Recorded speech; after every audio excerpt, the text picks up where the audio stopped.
autistic people go through day to day, and that prevent them from, living a full life. So the disabling aspect of those traits is where that comes from.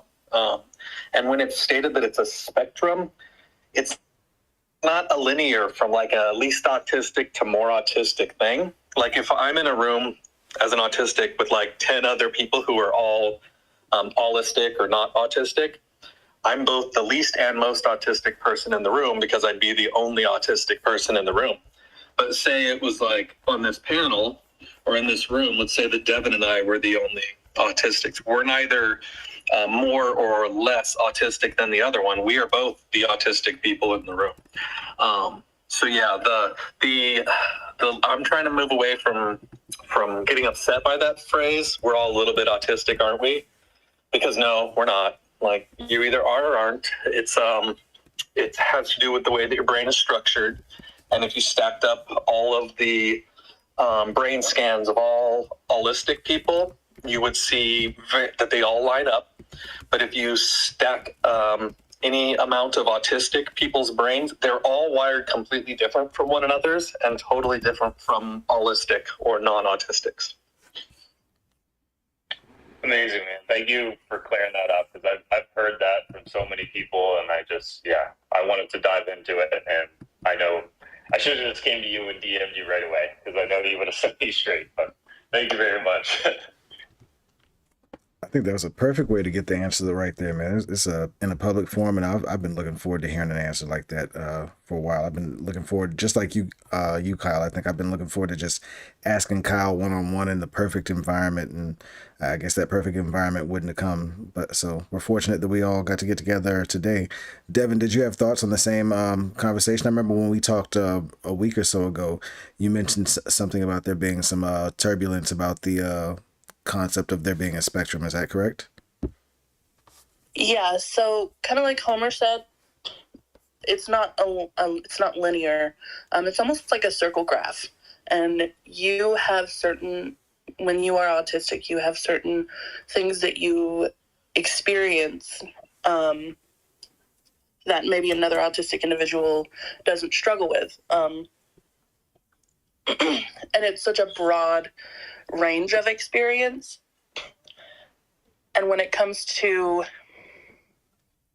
it's a little bit of erasure, because especially when we look at, quote, autistic moms or mothers with children, whether they be adults or younger aged, with higher support needs, there is a level of argument to differentiate low-level support needs versus high-level support needs, which is the appropriate language at this point.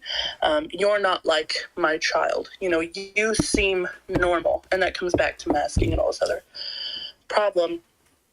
And so when people look at low-level support need individuals and they say, oh, we're all a little autistic, that amount of erasure allows them to avoid giving you the support services that you need.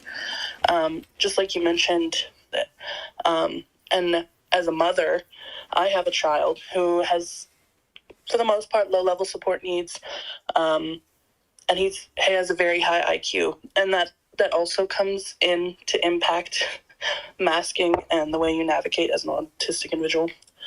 But his school, stemming in class, and his teacher is reaching out and complaining and having concerns, but because he doesn't on paper look like he's struggling, they're avoiding these support services. But again, I think it comes back to when you look at people, it makes people uncomfortable when they see someone that, quote, looks like them, that they feel is normal, to have support needs. And that comes back to the erasure. I'm stumbling a little bit because I mentioned in the messages I'm sick, but I think I got my point across. You definitely got your point across. And I didn't know this a stumble at all, but I'm sorry that you're not feeling well. I hope you feel better soon. Are you sure you're okay? We definitely don't want anybody to put themselves in a compromising position for the sake of the space, you comfortable moving forward today? I'm great. I have a lot to share. Beautiful. I love it. That's what's up. All right, cool. Well, we kind of jumped on and got into the topic beautifully. I love the way we kind of jumped into the topic. Should we maybe introduce the topic and maybe talk about how we got here? Devin, I know it started with that conversation I just mentioned that you and I had, and you were even the one who suggested having Homer on with us today. So and what I'd like to also talk about probably is the unmasking part. Like, so would you mind just talking about the topic and what we're going to get into today? I kind of like to ride your boat today. Sure. So kind of as Homer said, navigating diagnoses and being diagnosed with ADHD or autism and that's kind of, when you receive your diagnosis, it's kind of the beginning of your story in a way, because at that point, then you have to start unlearning these like internalized ableist behaviors that are really just not good for you mentally or physically. And so once you know what you're experiencing, and I also want to mention that I was diagnosed through a psychologist, and as Homer mentioned, there's some privilege there, where I received trauma therapy from a psychologist who herself was diagnosed in her 50s as an autistic woman. According to the more educated and like modern psychologists, self-diagnosis is in a lot of ways respected, because the DSM-5 is just not representative of the actual autistic experience. So I just want to mention that before we go further, like self-diagnosis, if you suspect certain things, of course, see a doctor, but if you're navigating these conversations and you feel like you could benefit from unmasking, don't hold back because you don't have an official diagnosis.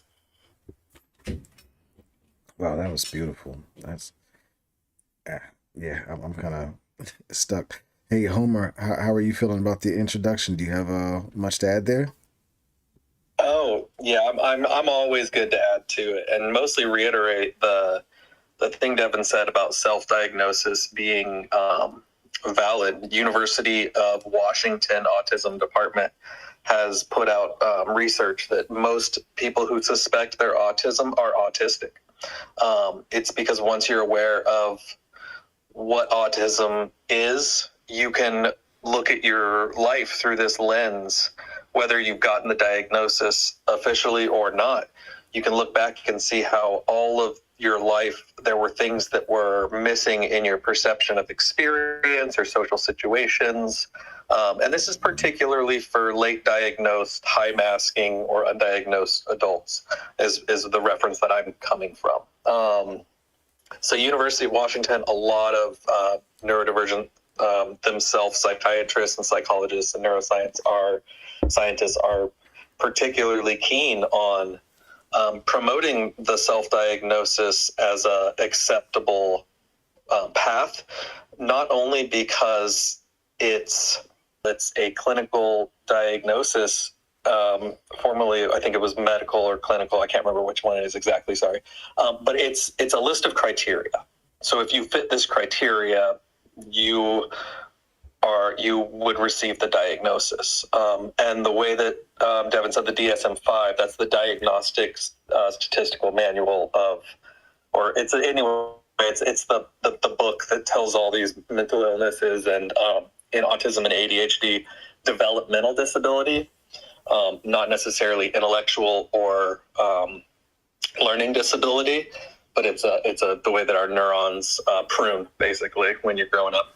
But the self-diagnosis as being valid is huge. It's huge because if, let's say that someone in this panel or someone listening suspects that they are autistic particularly, and they go out and they see all the things that autistic people receive supports in, and you don't get a lot of support as an autistic adult. There's just not like systems set up as there would be in school.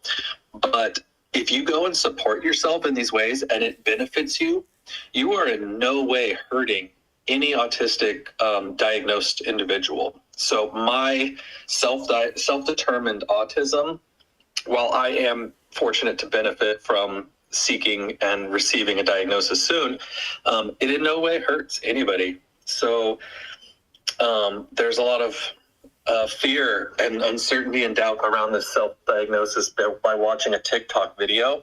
And a lot of autistic creators point out that no one's watching a TikTok video and diagnosing themselves. They're watching a TikTok video, relating to it, watching 800,000 more TikTok videos, going in and creating a 93-page binder of how it relates to everything in your past that you're now looking through a lens, and then you go get the diagnosis. So if it opens up a path to understanding yourself, whether you're autistic or ADHD or bipolar or narcissistic personality disorder or suffer from a mental illness, learning about these things and trying to support yourself is only going to benefit. Hey, man, thank you so much. I'm feeling every bit of that. Devin, I see your hands up. Go right ahead. Don't feel like you have to wait for us to call on you. You can go right on ahead if you've got something to add on. Okay, thanks. I just wanted to add, Homer briefly mentioned or touched on it at the beginning. Especially when you're masking, especially when you've grown up masking. And this goes back to like having a high IQ, and some people's expression of autism is like high empathy, which is the exact opposite of what they typically say. But oftentimes you don't even realize you might be experiencing some of these things until you either receive the diagnosis or things start getting pointed out. I tell this story because it always makes me laugh. Around the time I received my diagnosis, I was dating someone who thought he was autistic, self-diagnosed, and he said that one of the oftentimes symptoms of autism is hearing electricity in the walls. And my internalized ableism and like growing up with narcissists, I rolled my eyes and I was like, oh, whatever, you're full of crap. Right. And then I received my diagnosis, and it was about a month later. We were standing in a room together and I could hear the light bulb, which I'd always been able to hear the light bulb. But after receiving my diagnosis was the point where I was like, wait, not everyone can hear that? And it was a symptom that I was experiencing that I didn't even know I was experiencing because I had navigated through life picking up on all this information that neurotypical people don't pick up on, but I had no idea because that was my experience navigating life. Wow, that's amazing right there. I can think of so many things that have been kind of like that. When you mentioned hearing electricity, that one definitely rang a bell for me and had me, I made a couple faces when I heard that. So I'm glad that you had the experience of getting the questions answered, at least, and you're on a path toward, I guess, what would you say you're on a path toward? Don't let me speak for you, I guess. Once you get your diagnosis, what does that do? What has that done for you specifically? And that's for you, Devin. I know Homer. I know you're waiting on yours, Homer. But I'm curious, as to what paths there are available for us once we've got a diagnosis. Well, in terms of support services, kind of like Homer said, you're very limited on what support services you get as an adult, unless you just have high-level support needs. And so, there's certain programs that you become eligible for, but at the same time, which I'm working on like a podcast series and even like a documentary called Almost Typical, right? Which is the experience of being almost typical, being low support needs, walking through life as neurotypical presenting. And it makes people uncomfortable when you have support needs. And they either brush you off or they get very uncomfortable. Because they have this perception of what autism is and what autism looks like, and it inherently means that you aren't capable. And that's simply not the case, but it does come back to burnout, right? Like when we don't get the support that we need, or we don't understand how to navigate life supporting our needs, that's when it leads to burnout. And I experienced burnout last July, I think it was. And the mask was off. Like at that point, the mask was off. I was having meltdowns. There were times when I was non-speaking, which is the appropriate term, not nonverbal. Non-speaking, I couldn't read. I would have a meltdown. But like communicating that is so almost taboo, especially as a businesswoman, as a CEO. You know, people don't want to affiliate with someone who they think is incompetent. And it doesn't mean I'm incompetent. Fully capable at doing what I do. But their understanding of autism is that I'm not. And it comes back to, as you unmask, your body and your mind start to heal. And that comes back to trauma as well, which is a whole other can of worms that I'd like to get into over this conversation, but navigating all of it and finding a way to communicate that you have these support needs without fear of losing a client, losing your job, having to fight to raise your own children. It's difficult to navigate. Yeah, it sounds extremely heavy for you. I'm sorry for the heavy parts that you got to experience here. You, when you say support needs, what are some examples of some support needs or some things that make it easier for you to navigate now with your diagnosis?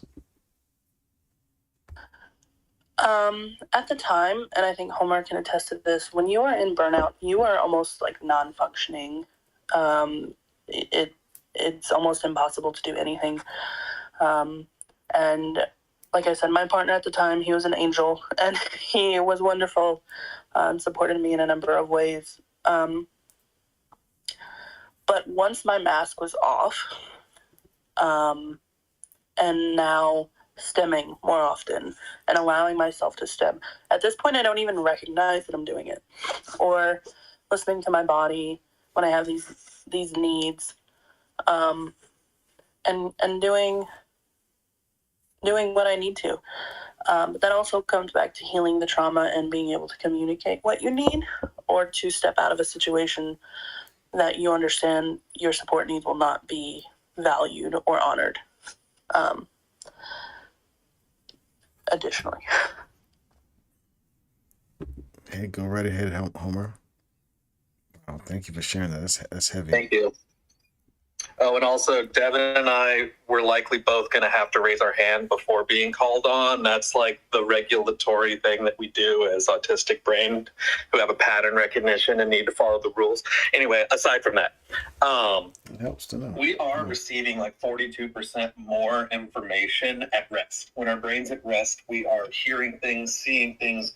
Our brain is processing more information, and it's taxing. So when you're processing all of these things and you need to focus on, a lecture or your job or anything that is, also using your brain energy or whatnot, you have to physically hold your body together, basically, in a way that causes trauma. So I'm 42. I've only known for about a year, not even a year, that I'm autistic. And I did go through insane burnout. I lost my job. I quit my career, and I changed my life entirely because I can no longer keep up the mask. And when I say keep up the mask, that means that I can no longer hold myself together in a way where I'm not stimming, or I'm not pacing, or I'm not like wiggling or tapping in ways that make others uncomfortable. And for the most part of my life, I was able to appease other people's comfort by not demonstrating these things that aren't socially acceptable in mass. So the burnout is real. And for me, unmasking, one, it broke. So I don't really have the same masking ability that I had when I was young or in school. I basically used it all up. I'm 42. I'm 3 years older than the average life expectancy of an autistic. And that's 39, because most of the high masking or low support needs is what is commonly being referred to now. A lot of them kill themselves. Honestly, they can't deal. They can't. A lot. You'll hear people say, "Oh, I can't hold it together," or, "Oh, I can't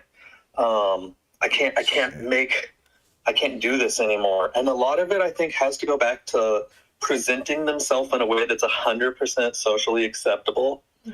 And in each situation, you might only be presenting certain parts of yourself to each community circle that you run in, each job, each team, each community that you're in. So you wear yourself out really bad. My current unmasking, like right now, I'm pacing and my arms are like doing these waves, and I didn't even realize it, but I'm alone at home and I'm finally getting comfortable with my own unmasking. I was at home alone a lot in the last year and a half, and most of that I spent still holding myself in these rigid positions, not wanting to shake, not wanting to sing, not wanting to dance, because people don't just do that all the time.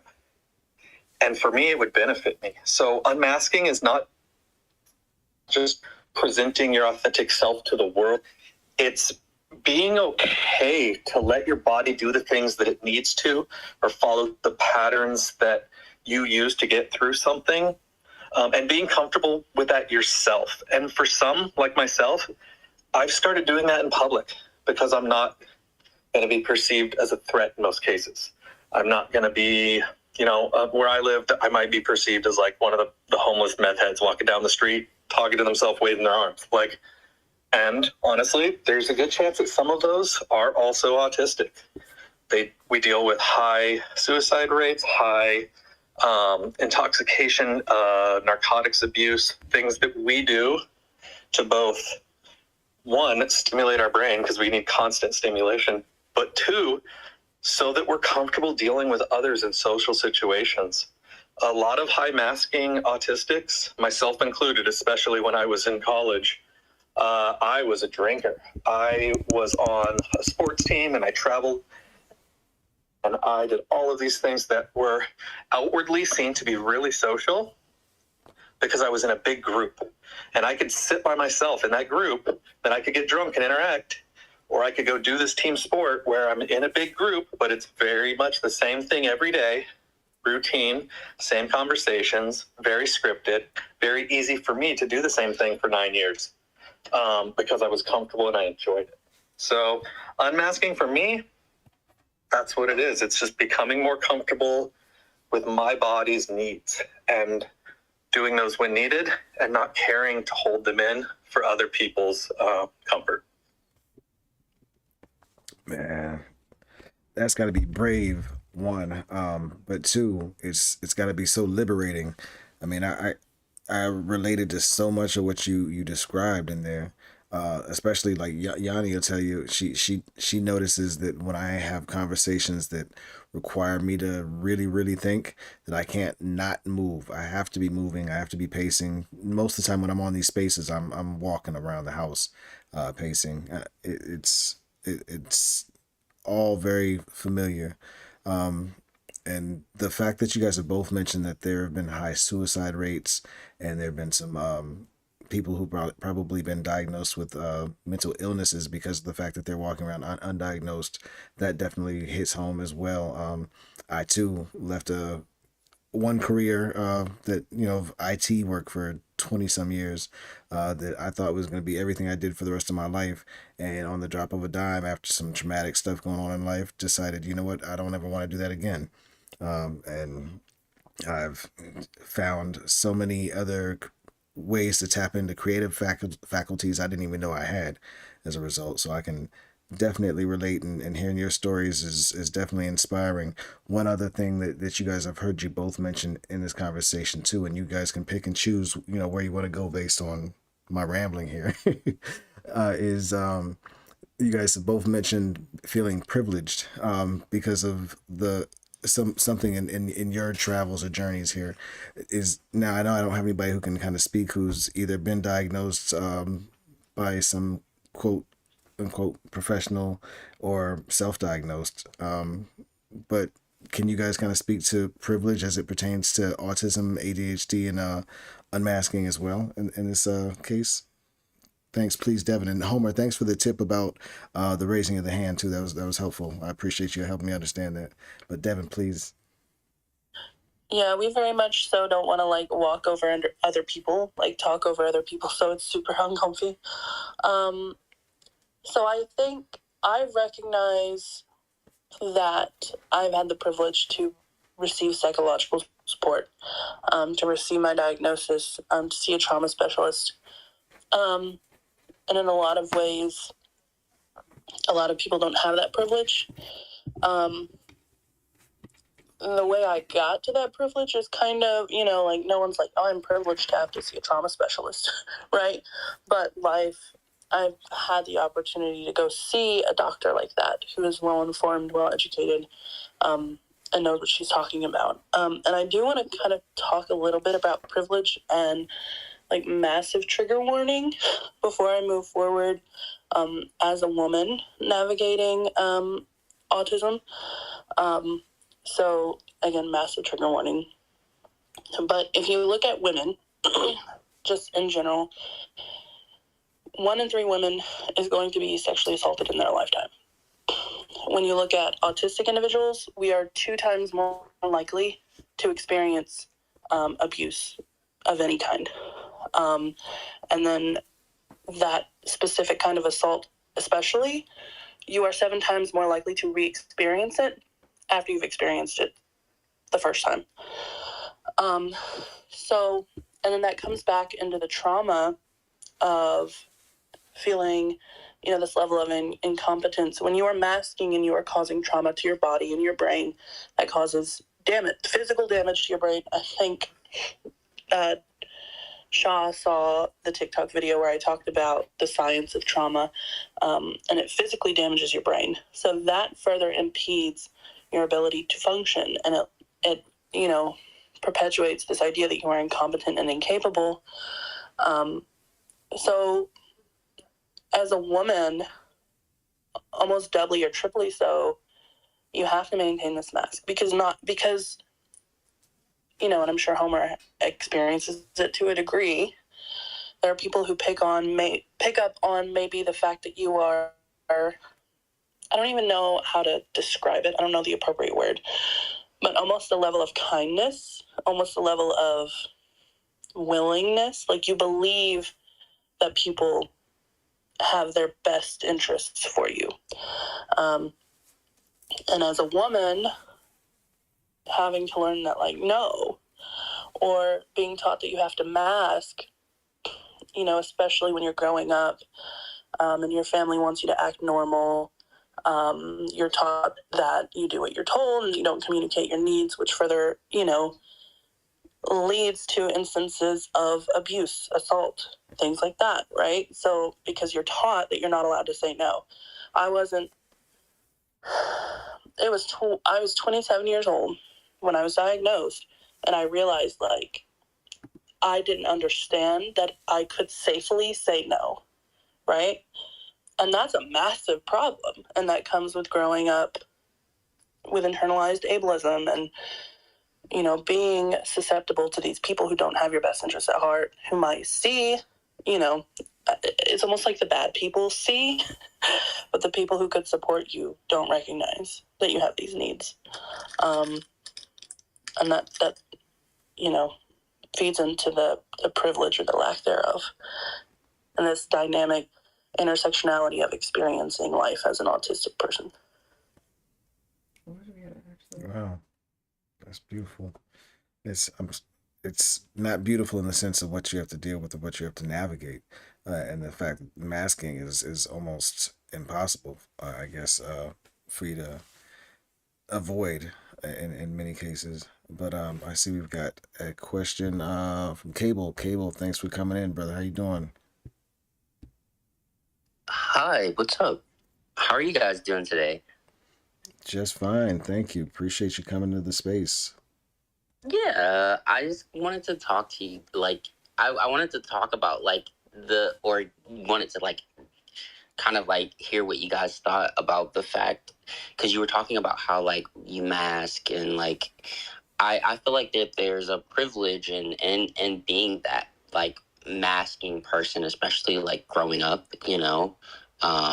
It just feels kind of like the privilege comes from being that person that, like, instead of actually dealing with what actually is going on and, like, understanding your quirks and how to navigate them naturally in a holistic manner with the semblances of your mind, it for me always felt like a really big battle. I was diagnosed with ADHD, like, in my youth, and I've dealt with it, like, all my life, and, like, in my adulthood too.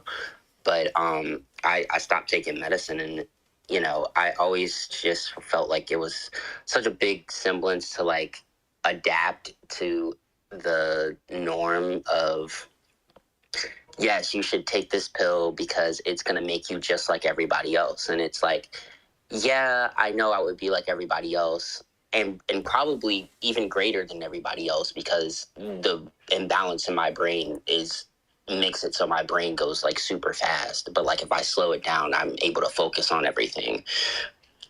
But I don't know, it was just always, like, such a big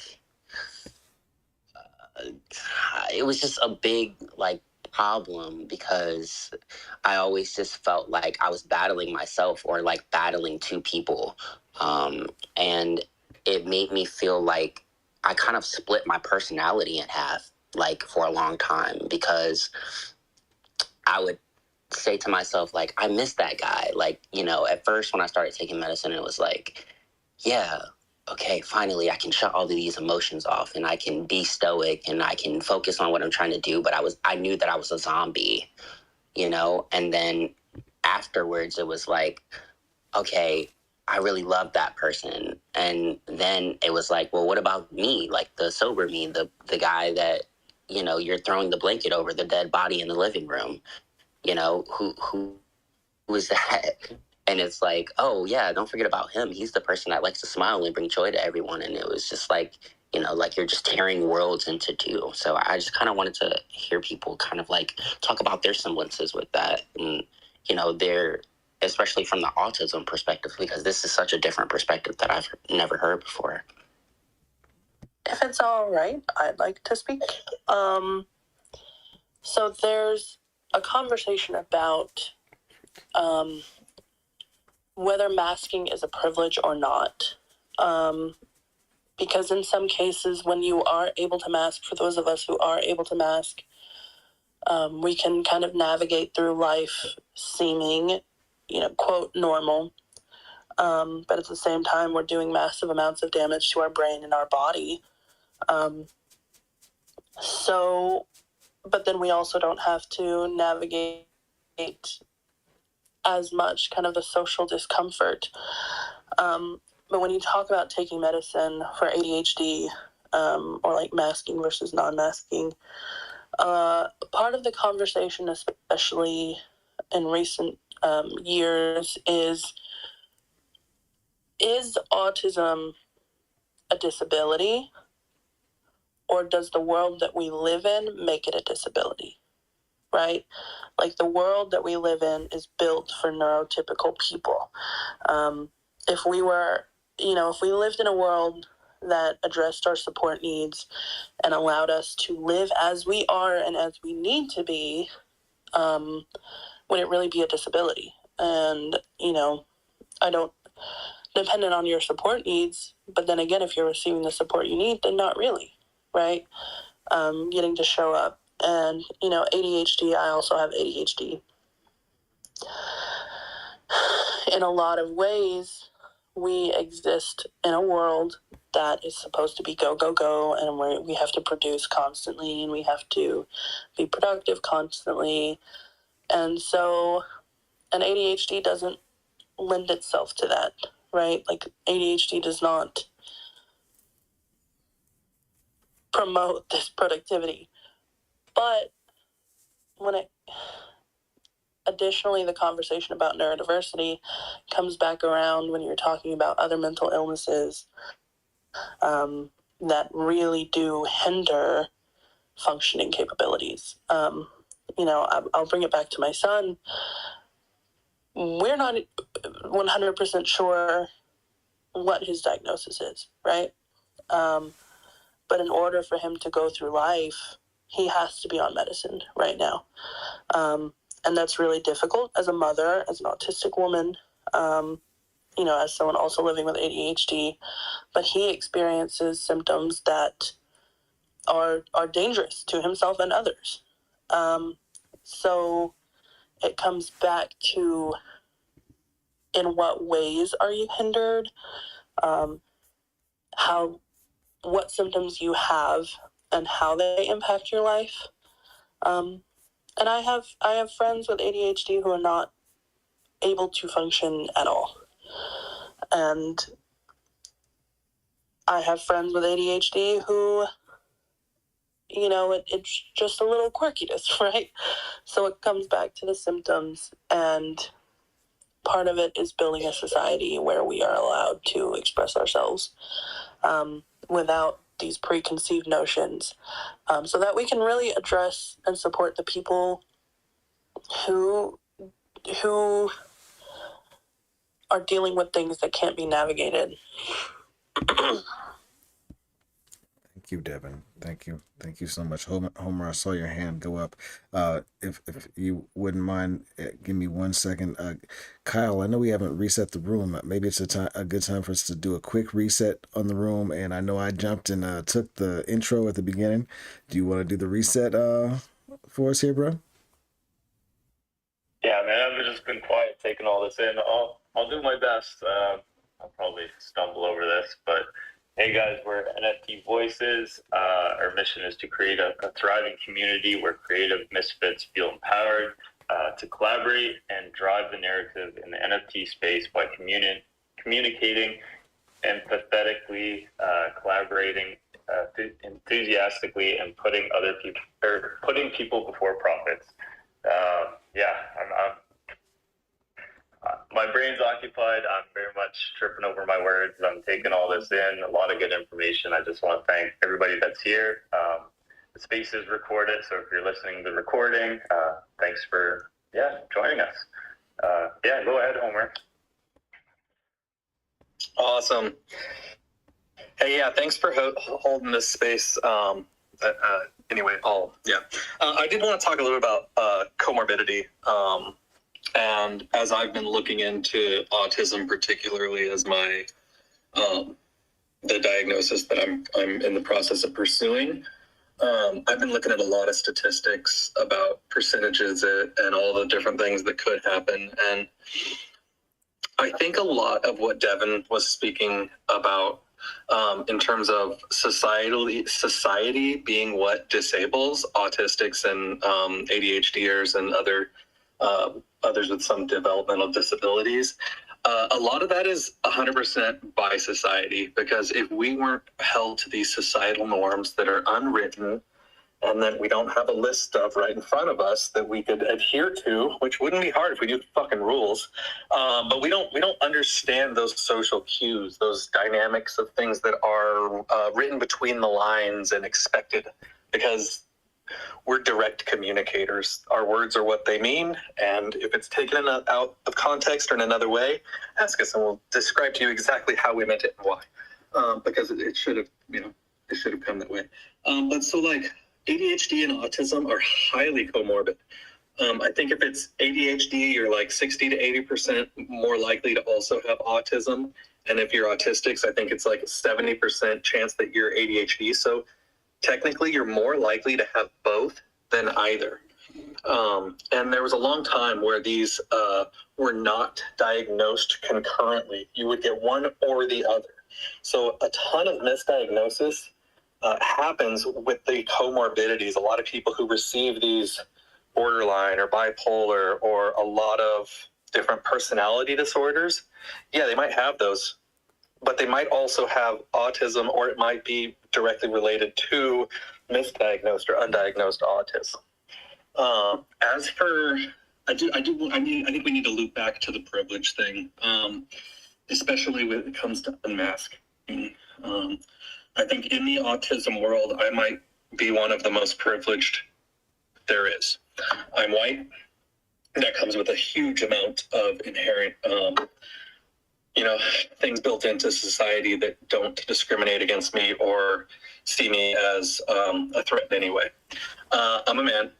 I'm male, born with, those things. Anyway, and also I'm not like incredibly poor. Yeah, I'm poor, as most are these days, but I'm not at risk of losing my home because I'm not working right now, and that is something that a lot of people can't say. And I'm fortunate enough to have a clinic that I go to. It's not available to everyone. I go to United Indian Health Services. It's a Potawat village. It's a native clinic, and I don't have to pay for a lot of my health care. And so my referrals, I got pretty quickly because of that also, because I'm in a huge place of privilege. In addition to that, like, I could go and live my life and I can do weird shit without being accused of something, just anything. And a lot of the privilege I had, it's like a double-edged sword to me. And I'm not going to try to dissuade or discourage anybody or tell them that my privilege is anyway. I don't want anyone to feel bad when I'm saying this, but like, because I was privileged enough to be able to be as weird as fucking possible without, getting the autism diagnosis. I was weird. I am weird. I do all sorts of weird shit. And I found out how to get my energy out, my stems out in ways that were socially acceptable and is how we need to support others. So I undiagnosed at 42 because I've been supporting myself in these ways without realizing that I'm supporting myself. My special interest was education. That's because the education system is fucked for helping people who have unmet needs. All the needs that I didn't have in school. And I did well in school when I wanted to. Like, I was like gate classes and I have 5 degrees and all that shit. But I went into teaching because the teaching program, the teaching sucked. Oh, your kids are home. But because of that, it's West. Because of that, I also have, sorry, I had to walk out of the room. Otherwise I won't be able to focus. So I went into education knowing that there are people who have all these unmet needs, and despite learning how to accommodate for others and giving so many accommodations for IOP, 504, special needs, all of these things, even I didn't know directly what autism was. I still had, after going through a ton of education and learning how to teach and accommodate for needs, I still didn't know what autism was, because society sees it as someone who is comorbid with a learning disability, has no empathy, which is complete bullshit. I have to tell you that there are 4 different kinds of empathy, and neurotypicals are good at 2 of them, and autistics are good at 2 of them. Cognitive empathy is being able to see what somebody's going through and relate to it. Yeah, empathy. But when I see someone in pain, I feel it in my body. And that's a different kind of empathy. And when you don't know how to communicate that, or even your own emotions or your own pain, you're not seen as having empathy. Cold. There's a lot of stereotypes. And so, yeah, anyway, my privilege has allowed me to go really far in some ways, but also kept me undiagnosed for so long, causing a lot of trauma, a lot of pain, and a lot of things. Hey, you want to say hi?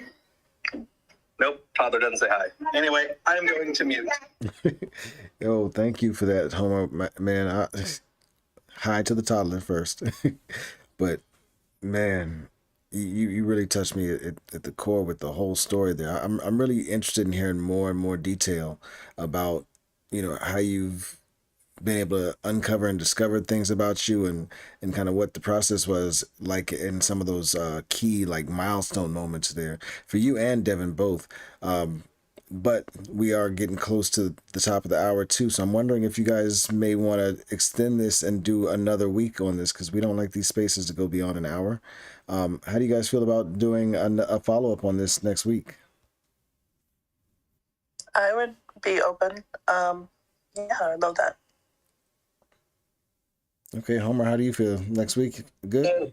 Real good. Yeah, I'd love to do another space about this. I'd like to talk about this a lot more. I just haven't been doing a lot of speaking lately.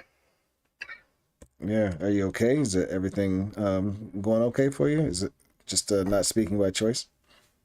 Oh, a lot of it has to do with over medicating myself with cannabis and being way too high to talk sometimes. Because of the fibromyalgia, that's my go-to pain, and it does conflict with I get a lot more nonverbal when I'm smoking. So I can relate to that. I can definitely respect and relate to that, and that's when the arting gets to an all-time high as well. appropriate, and some that are less. Some are ableist. Well, thank you. I'm gonna ask to be pardoned in advance in case I slip in my process as I'm learning here too. Thank you guys both for bringing the education and the thoughts and the tips here. Kyle, how do you feel about next week? You think you'll be available next week? Do you think we should aim for the same time? Oh yeah, definitely. I was looking at that clock and hoping it would just extend another hour. But yeah, I know there's rules and confines. Yeah, I'm definitely open, and I'd love to continue this for sure. Okay, well, I guess we should probably, unless you guys have some closing thoughts. Actually, let's start with closing thoughts for this week, and then we'll wrap it up. Devin, would you like to start and close for right now, and then Homer right after her?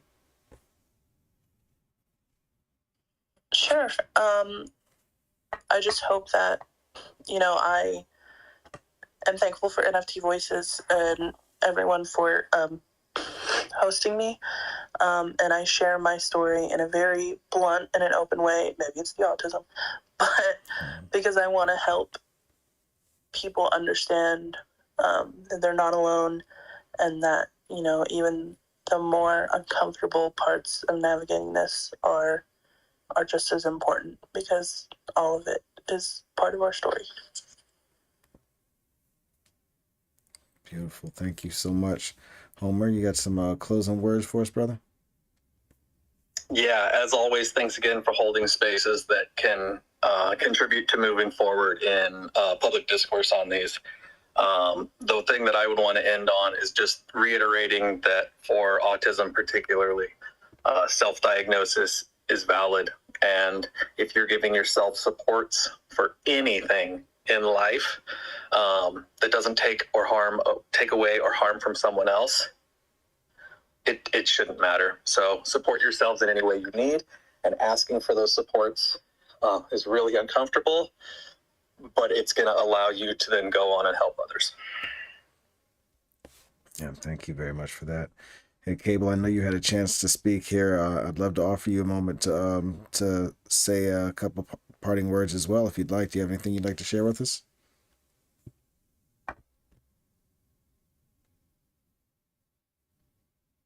Okay, I'm not sure if I can't hear him. Do you guys hear him? I do not. Okay, well, that's okay. Well, Cable, thank you for coming up and speaking this evening. We really appreciate you adding on. Kyle, you wanna close us out? Do you have some closing thoughts here? I'm good. Okay, there we go. I had switched down to listener because I was letting you guys take the lead in conversation. I just wanted to ask that question. Oh, cool. But I just wanted to say that trust the process, or the process doesn't trust you. Something that I'm doing right now is just learning that time is not real. All of these people around us, we're trying to vibrate on this level, and trying to get back to our innermost selves, by unmasking who society has put on us, these frames that don't belong, you know, and we can feel that coming undone. I think when you peer into yourself, allow that person to speak, you know, that person that has been waiting, and trust them. Yeah, they might lead you down a path sometimes where it seems like it's making a mistake, but it's not. Like, that's just what society has told you. It's a mistake. Trust them, trust your innermost self, and allow them to come to fruition and blossom in the way that you always wished in your childhood that you could be. Because when you follow your wonder, that's where passion is always going to lie. Man, thank you. That was perfect. That was beautiful. Drip, would you like to close us out, Drip? Yeah, I just had some closing thoughts. Thank you, everybody, for being here. I've been stuttering this whole time, but I'm just realizing how much masking I really do. And you guys kind of are helping me realize that. Cable, what you said about the, almost dual personalities, the dual selves with medication, I'm relating with that pretty heavily when you spoke on that earlier. I hate that I'm on antidepressants, but I also pretty confident I wouldn't be here if it wasn't for it right now. And I'm just reflecting on that, and that's not, it may not be something wrong with me, and it sounds like it's something that's wrong potentially with society, and like the stigma around some of these things, and just the state of the world in general, which is, we can get into that, but not on this episode. I just want to thank you, everybody. You're opening my eyes to a lot of really cool concepts and stuff that I think I've been scared to really dive into on my own. But I like this setting. I think it's great, and I'm excited for next week. Thank you so much. Yeah, thank you all. I appreciate it, man. Kyle, that was beautiful, man. I appreciate it. Everybody, thank you. As he said, this has been episode 12 of Mental Maintenance from NFT Voices. We're on a mission to create a thriving community where creative misfits feel empowered to collaborate and drive the narrative in the NFT space by communicating empathetically, collaborating enthusiastically, and putting people before profits. I'm Shaw, aka Dragon's Pitchfork. Co-host tonight was Drip Lord, and we had a fellow NFT voice as a guest co-host, Homer Reed Jr., and we had our guest, Devin Gann, Creative Innova. Thank you all for spending this time with us this evening. We will see you next week, and we will be back on the same topic. Thank you all. Have a great night. And JD, thanks again for running controls, bro. I appreciate you, man.